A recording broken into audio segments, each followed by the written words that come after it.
Gloria nos venimos cruzando y oyendo sobre nuestros trabajos. Sabía que era experta en educación porque una vez, hace muchos años, vino a la Universidad de Aalto a dar una clase sobre su investigación. En ese momento no pude ir a escucharla, pero me quedó la espina. Así que ahora sí, me saqué el gusto y la entrevisté. Gloria Gómez es investigadora y diseñadora en educación y diseño. Es latina, y no digo de qué país, porque en realidad no sé de qué país se considera ella. Y como sabemos, uno puede tener muchas nacionalidades e identidades. Ella vive en Nueva Zelanda.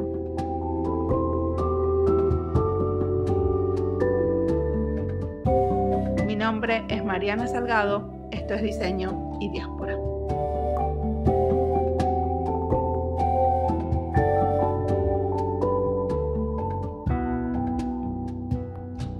Yo soy Gloria Gómez, soy una diseñadora, una mujer diseñadora de color y soy una persona que es cross-cultural, o sea, que vive a través de culturas y soy multiétnica.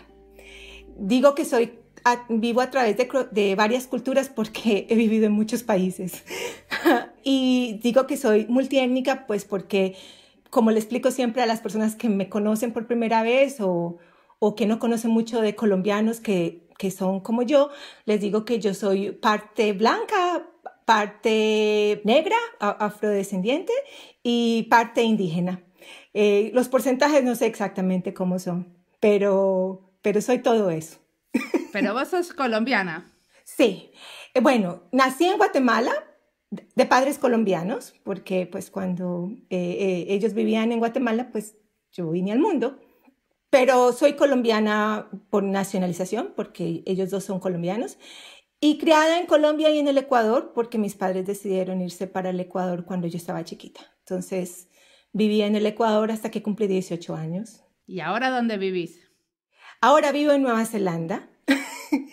Vivo en Nueva Zelanda y no sé cómo decirlo en español, pero también yo explico que en Nueva Zelanda llevo viviendo on and off, o sea, 20 años. Y cuando no estoy en Nueva Zelanda, estuve en otros países. O sea, trabajé en Estados Unidos, estudié el doctorado en Australia. Y antes de regresar a Nueva Zelanda, ahora trabajé en Dinamarca 4 años y medio, en una universidad de allá. Sí. Entonces me he movido mucho. Y bueno, contame un poco qué es lo que te hizo mover. ¿Fue por trabajo siempre que te moviste?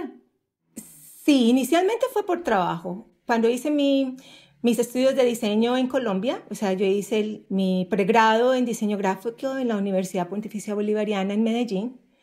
Por la época que yo me gradué fue el boom del Internet y yo pensé que iba a conseguir trabajo diseñando publicaciones, pero en realidad los trabajos que aparecieron cuando yo me estaba graduando eran todos de informática. Y el último año de mi carrera de diseño gráfico, hicimos algo muy interesante que fue creo que lo que marcó mi vida como diseñadora. Descubrí el diseño para la educación interactiva. O sea, mi universidad, mi facultad de diseño, el programa en el que yo estaba estudiando, hizo un convenio con la Universidad de AFIT, con el programa de informática del Departamento de Informática Educativa o de Software Educativo, creo, no recuerdo bien, de la Universidad de AFIT. Y ellos montaron un proyecto llamado Conexiones. Y los diseñadores de mi programa hacíamos la parte de diseño visual, de interfase, de lo que programaban los estudiantes ingenieros de la Universidad de AFIT. Me enamoré del diseño para la educación, o sea, sentí que había algo ahí para mí y entonces pues decidí que quería continuar en esa área.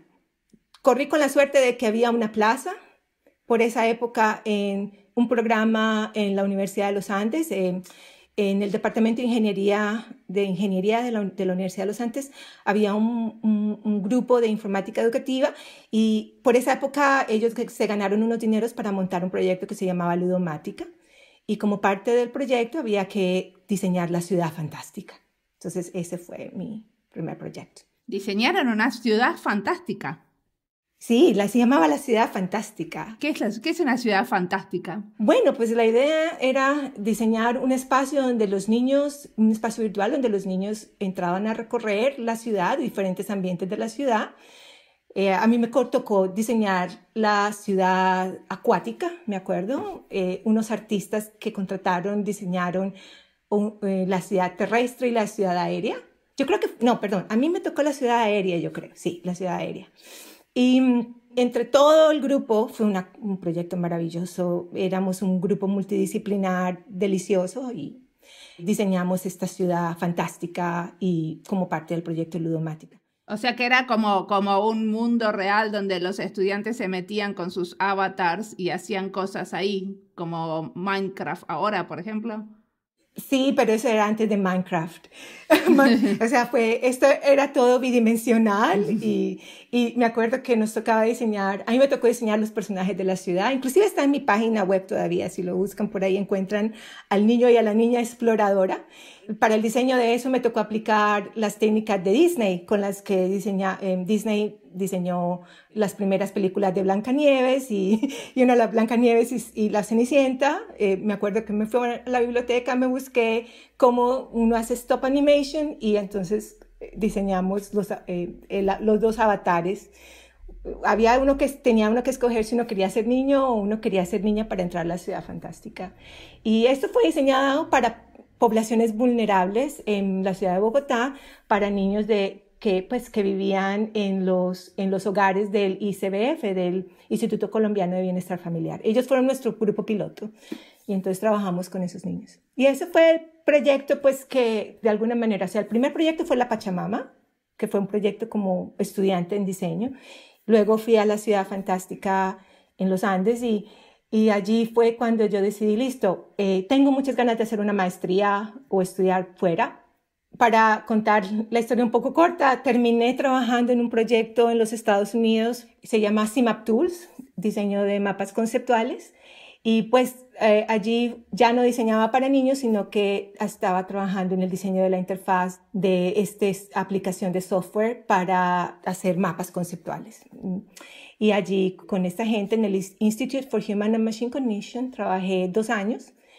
Y mientras estuve allá, pues buscando dónde hacer mi doctorado, y terminé en la Universidad de Swinburne en Australia, pues porque allá el gobierno australiano me dio beca para la matrícula y la Universidad de Swinburne me dio beca para vivir. Entonces, pues ya uno no puede decir que no, pues porque le dieron beca a uno. ¿Y sobre qué fue tu doctorado? Mi doctorado lo hice en educación, en el desarrollo de una herramienta para que niños que aún no leen ni escriben, o sea, que en inglés se dice preliterate. ¿Cómo decimos en español preliterate? No sé, que no están literados todavía. Sí, que todavía no saben leer y escribir, puedan hacer mapas conceptuales.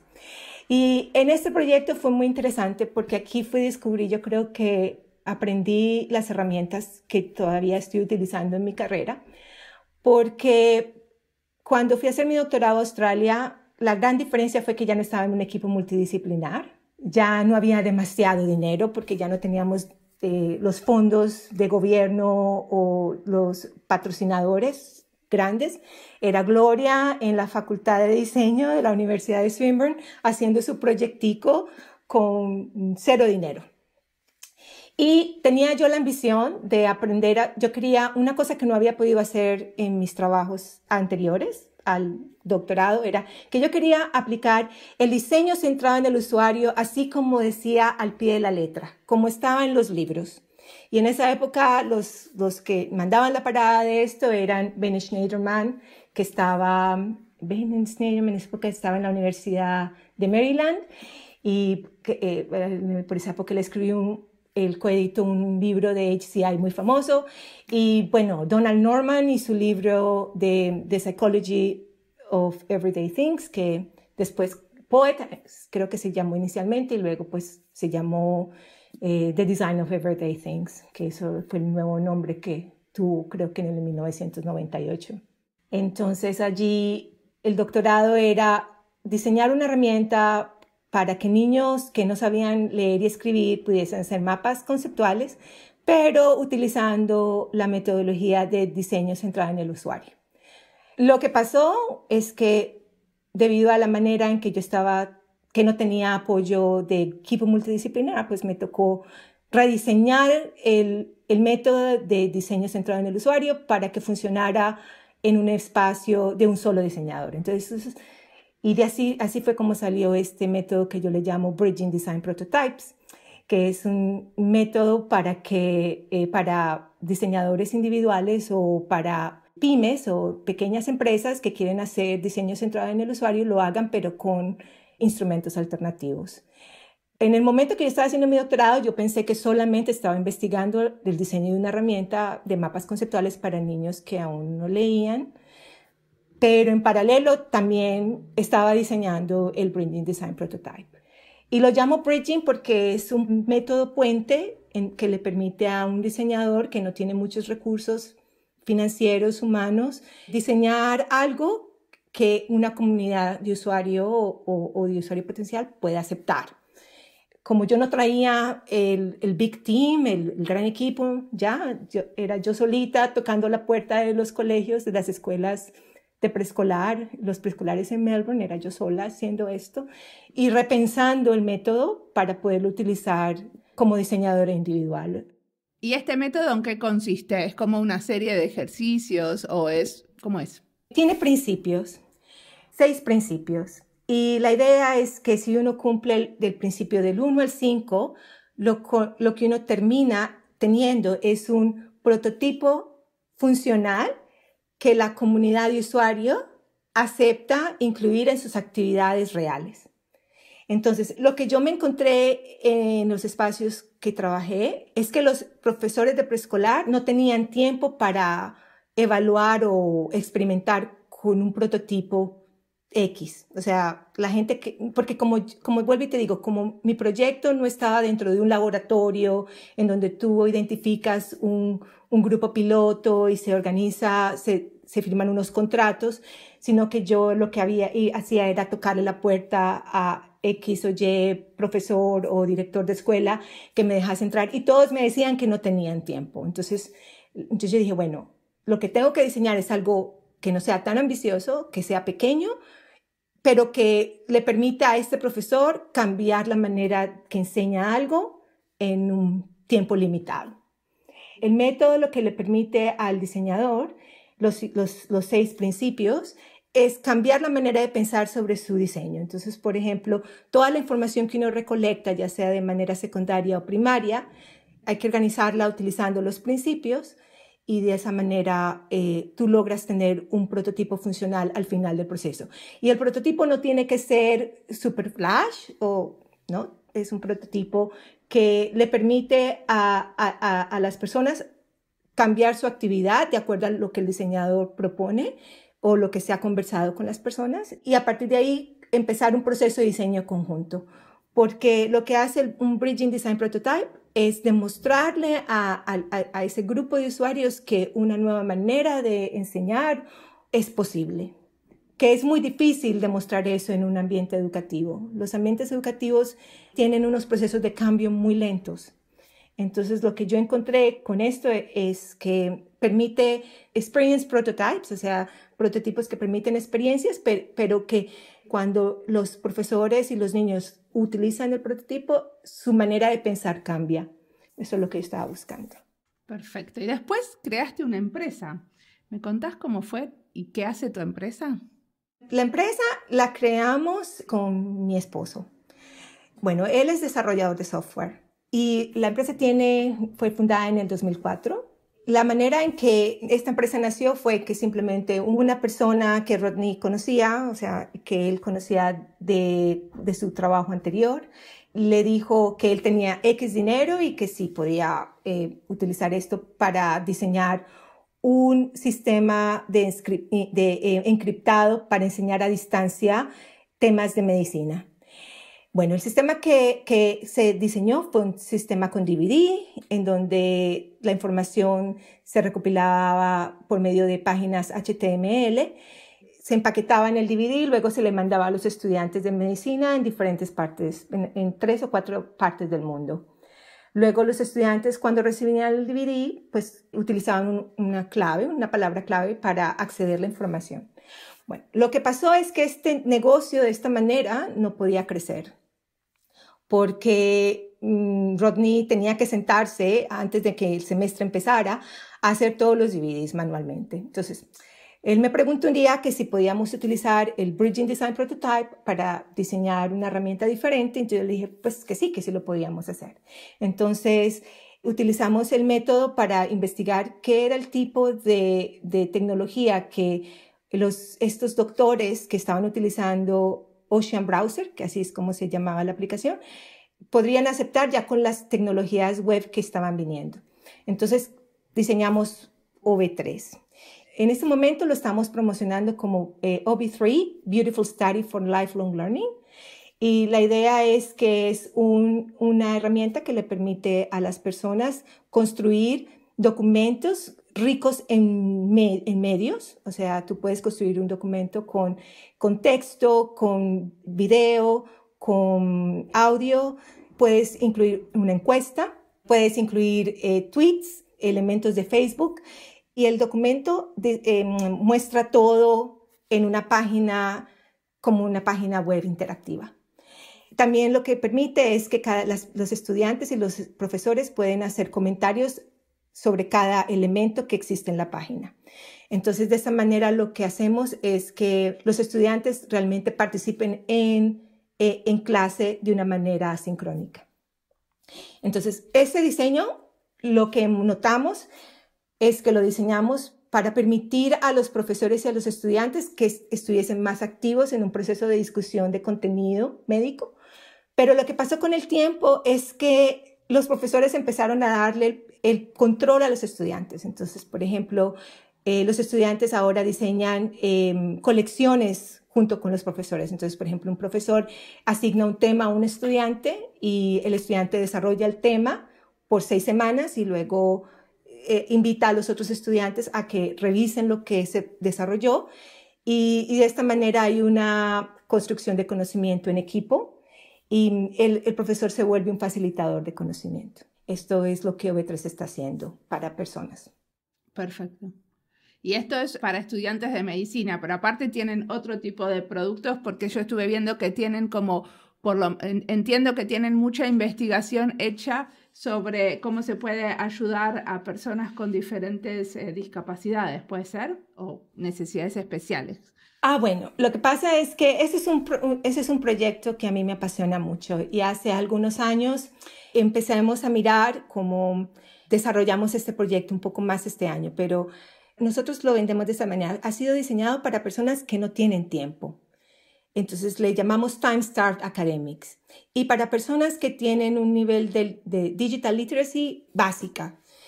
Debido a la manera como fue diseñado, creemos también que podemos agregarle elementos de accesibilidad.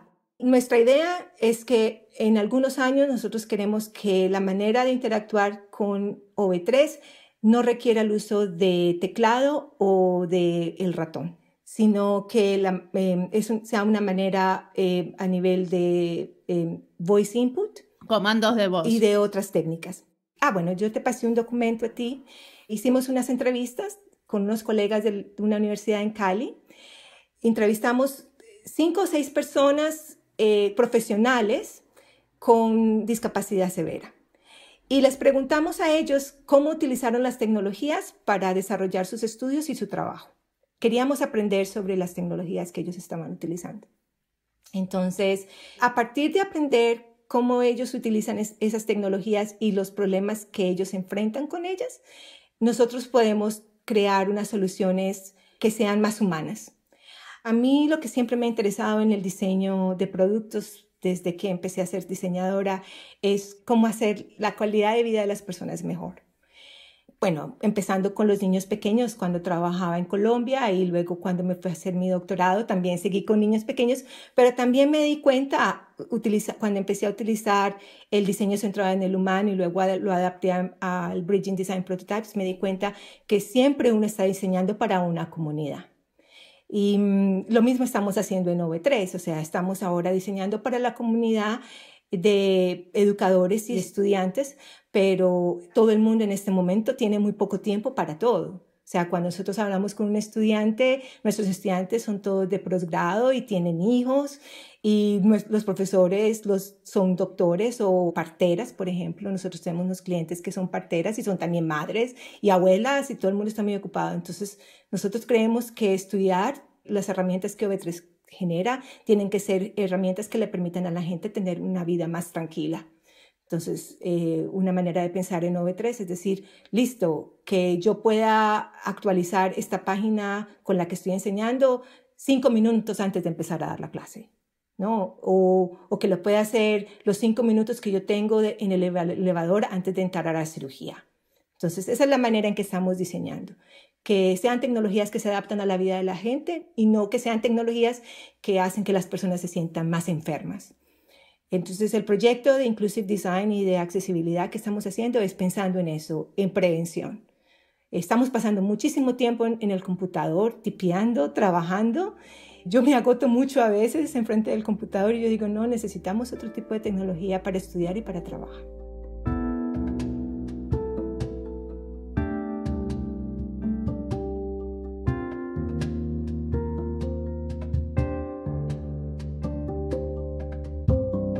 Gloria diseñó una herramienta para que la gente apurada y con muchas cosas en su cabeza pueda seguir desarrollándose profesionalmente.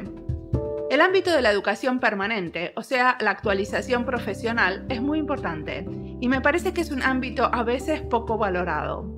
Es muy interesante que ella encontró ese nicho y a partir de una necesidad concreta y a la vez entender qué quieren las personas en esta situación, hicieron un desarrollo de una herramienta interactiva. Entrevisté a varios diseñadores dedicados al tema del diseño en la educación, pero en otras áreas o para otros públicos. Por ejemplo, Antonio Zimmerman nos cuenta cómo fue diseñar un app para aprender música para los niños. O Gonzalo Frasca nos contó cómo es diseñar un servicio con diferentes interfaces para enseñar matemática. Elena Piñeiro también trabaja con niños, enseñando diseño y arquitectura. Ellos se dedican a enseñar a niñes o jóvenes. En la enseñanza de adultos entrevisté también a varios, como a Eva Dural, que investiga y desarrolla herramientas para estar más atentos a la hora de estudiar, entre otras cosas. Y a varios más. Tenemos una lista de diseñadores trabajando en educación y la encuentran en nuestra página web o en Spotify. Atención, no la mezclen con la lista de educación en diseño. Esas son entrevistas a gente que enseña diseño. En cambio, la de diseño y educación son entrevistas a gente que trabaja en proyectos educativos con diferentes fines y para diferentes audiencias. En esta última ya tenemos como 11 entrevistas. Sigamos escuchando a Gloria.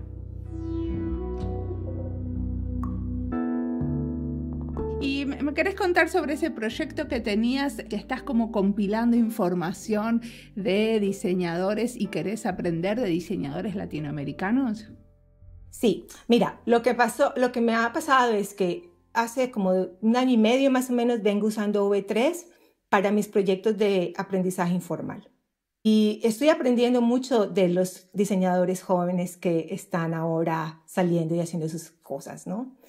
Yo estoy armando colecciones en OV3 personales. Entonces, estoy armando colecciones de mujeres en diseño, estoy armando colecciones de historia de Colombia. Por ejemplo, hay algunos podcasts ahora que me encuentro que son muy interesantes sobre la historia en Colombia o en Nueva Zelanda, en fin. Entonces, se me ocurrió pensar, bueno, quiero aprender más sobre los diseñadores latinoamericanos. Y obviamente también eso está conectado, algo que no te dije, es porque yo estoy conectada con el doctorado en diseño y creación de la Universidad de Caldas, ¿no? Ya varios años. Y entonces por allí también estoy conociendo diseñadores que están haciendo sus doctorados.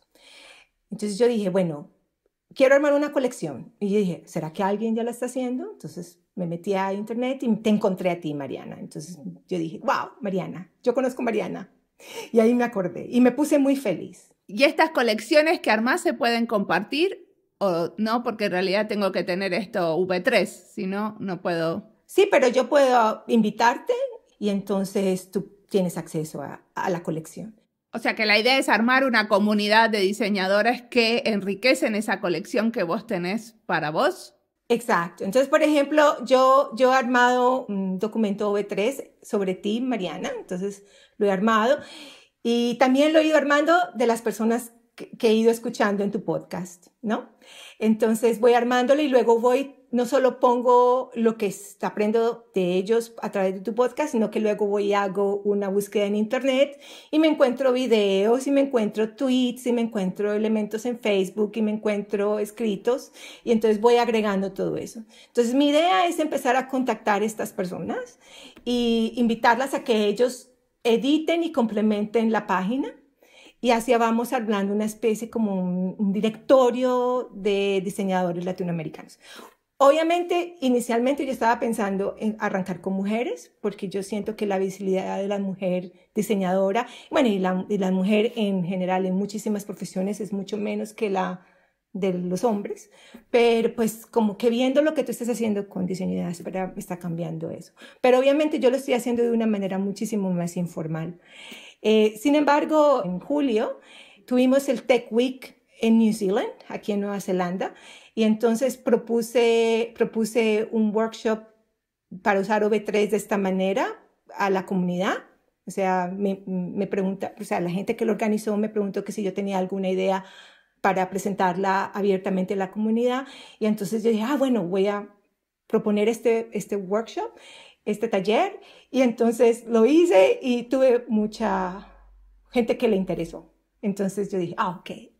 Una pregunta, esto podría, o sea, lo de que usemos V3, ¿no? Vos me vas a invitar ahora a la página y yo puedo ver lo que escribiste de mí y completar lo que escribiste de otra gente, por ejemplo, si se me ocurren otros materiales de las diseñadoras que yo entrevisté, por ejemplo. Pero podría ser como una manera de hacer que este V3 sea un espacio como una manera de armar un borrador que después podamos subir a Wikipedia y que sea abierto para todos. Sí, puede ser. Inclusive nosotros estamos ahora, con uno de los clientes que tenemos, estamos generando la parte pública de OV3 y va a estar lista el otro año. Entonces, lo podemos dejar en OV3, pero también se pueden subir a Wikipedia también. Lo que pasa es que en OV3 te queda todo muy lindo en videos y las fotos se ven muy bien. O sea, por ejemplo, si tú insertas un video de YouTube en un documento OV3, el video se ve, o sea, está embedded, aparece, es un documento rico en medios y cuando tú terminas el documento es una página web viva en donde los links no presentan el link nada más, sino que presentan el embed. No, yo lo decía también como una manera de enriquecer a Wikipedia y visibilizar la presencia de mujeres diseñadoras ahí que tienen poca presencia, porque el problema de V3 es que si no tienen el link y la posibilidad de acceso, no acceden, o sea, no es algo abierto. No es abierto, por el momento no es abierto, pero se va a poder abrir. Porque ahora, por ejemplo, que estamos desarrollando el Viewer, el OV3 Viewer, lo vamos a poder abrir. Ese era como el link que nos faltaba al Internet que tenemos ahora, ¿no? Ese es el cambio que estamos haciendo. Pero claro que también, por ejemplo, se puede crear unas páginas en Wikipedia con los links a las páginas. Eso también se puede hacer. Sí. Perfecto. Y decime, ¿cómo ves el futuro? ¿Qué te gustaría estar haciendo? ¿Qué te parece que vas a estar haciendo en el futuro? Ya hiciste un montón de cosas muy geniales. ¿Cuál es el próximo pasito? Realmente te voy a contar que no tengo la menor idea cómo va a ser mi futuro. Lo que te voy a decir es que lo que estoy haciendo para saber qué ese futuro es. Como estábamos conversando antes de empezar la entrevista, te estaba diciendo que estoy aprendiendo mucho sobre mi propia historia. Y, por ejemplo, la entrevista que tuviste con una de las personas, Maya Over, me puso muy contenta y con algunas de las otras feministas que has estado conversando, me puso muy contenta porque siento que los diseñadores ahora son más conscientes de quiénes son ellos. Yo siento que cuando yo era una diseñadora más joven, no entendía la capacidad de influencia que nosotros podíamos tener. Hay proyectos que me ponen muy feliz. Por ejemplo, el PDC 2020 que se hizo este año me hizo sentir muy orgullosa de nosotros, los latinoamericanos. por ejemplo, el proyecto de Pluriversal Design que está avanzando la gente de Pivot, también es muy bello. ¿Quién es Pivot? ¿Qué es Pivot? Pivot es una conferencia que se hizo en Tulane University, organizado por el Taylor Center. Creo que te mandé un paper de esos. Ah, sí. Y la gente de la que voy aprendiendo poquito a poquito a través de diferentes medios sobre esto que los diseñadores ahora sabemos un poco más de quiénes somos y de nuestras potencialidades, ¿sí? Y esta nueva posición que nos estamos dando en el mundo en general, o sea, los tipos diferentes de diseño. O sea, cuando yo estudié diseño en los 90, nunca me imaginé que yo podría decir, ok, voy a postular por un puesto de diseño estratégico, ¿no? Entonces, ahora, por ejemplo, con mi propia empresa, siento que hay muchas posibilidades para mí. A ratos me da mucho susto, pero igual lo hago y bueno, ahí voy avanzando. Pero hay muchos bloqueos que tengo que cambiar y que tengo que superar, debido a las diferentes educaciones que he tenido en el transcurso de mi vida, ¿no? Claro. ¿Qué estás leyendo que te inspira? ¿Qué le recomendás a la idea? Leyendo, escuchando. Bueno, estás escuchando, obviamente, Diseño y Diáspora, porque me contaste. ¿Qué otra cosa? Bueno, estoy escuchando más que leyendo. Inclusive hice una notita antes de que empezásemos porque no me quería olvidar. De pronto otras personas estarían muy interesadas. Entonces, por ejemplo, hay una historiadora colombiana, Diana Uribe, que tiene un podcast que se llama Diana FM. Es maravilloso. Y también ha hecho unas entrevistas muy interesantes con personas latinoamericanas. Tiene como 3 o 4 también episodios sobre mujeres latinoamericanas de diferentes épocas. Otro podcast que se llama Fiesta y que es un conductor de música argentino, creo que él es argentino, que vive en Estados Unidos y está haciendo promoción de música clásica latinoamericana. Es maravilloso. Otro podcast que se llama 13%, es también de unos colombianos. Ay, no me acuerdo el nombre de los que lo están avanzando, pero tú sabías que solamente el 13% de las personas en el mundo ama su trabajo. Ojo. Sí, imagínate. O sea, ¿y el podcast sobre qué es? Es sobre esto, sobre cómo aprender a amar tu trabajo. Okay. O sea, redescubrir las maneras de vivir tu vida y de trabajar, ¿no? Para que ese 13% sea mucho más amplio. Y bueno, y a nivel de leer, estoy leyendo otra vez cosas sobre mujeres. Becoming Judy Chicago. Yo no sé si conoces a Judy Chicago. No sé si has escuchado de ella. Judy Chicago es una... Voy a decirlo en inglés porque aquí no me salen las palabras en español rapidito. She is a female graphic designer. Y ella creó un movimiento de diseño gráfico a female artist. Y ella creó un currículum para diseñar de arte para mujeres en los 70. O sea, es maravillosa su historia porque estos currículos que ella creó pueden ser muy motivadores para las mujeres artistas y diseñadoras en esta época. Y obviamente, como yo soy afrodescendiente, estoy leyendo a Audre Lorde, ¿no? Baudelaire, sí. Sí, Audre Lorde, estoy leyendo Sister Outsider en este momento. Y para el book club de Pivot, estoy leyendo A World of Many Worlds de Marisol de la Cadena y Mario Blazer. Estoy leyendo ese. Entonces, les sugiero que stay tuned a este programa de Pivot que está conectado con el Pluriversal Design. Sí, ellos estuvieron en el Congreso de Diseño Participativo. Sí. Estuvieron en el PDC, en el Congreso. Sí, me acuerdo porque los escuché.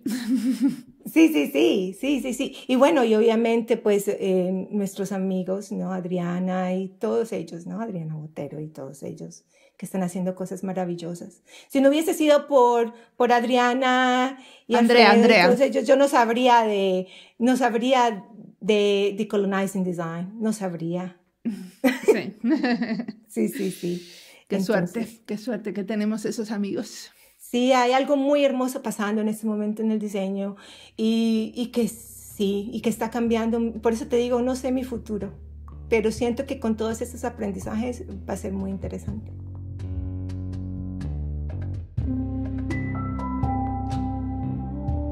Con Gloria tenemos pensado hacer cosas juntas e incluso una publicación editando las entrevistas de diseño y educación. Vamos a ver si lo concretamos.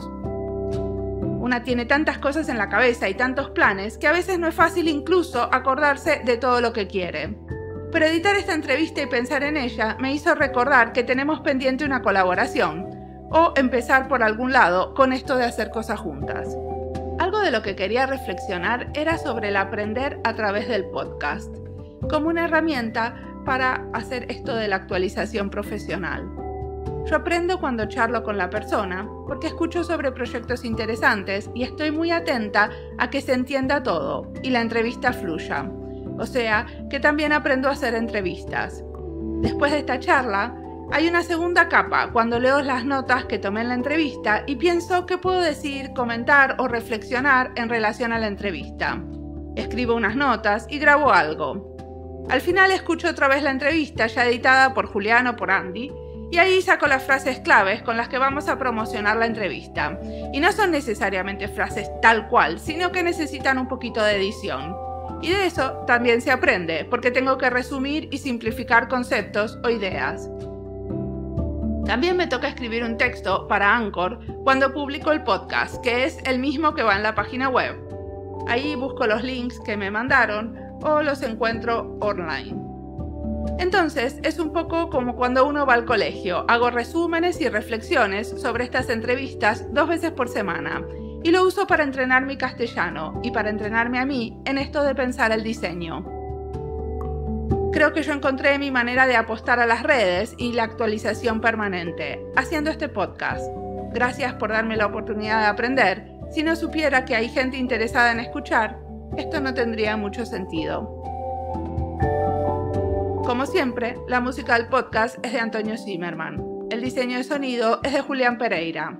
Este podcast está publicado con licencias de Creative Commons con Attributions. Esto fue Diseño y Diáspora. Pueden seguirnos en nuestras redes sociales, en Instagram y Twitter, o visitar nuestra página web diseñoydiaspora.org. No olviden recomendarnos. Nos escuchamos en la próxima.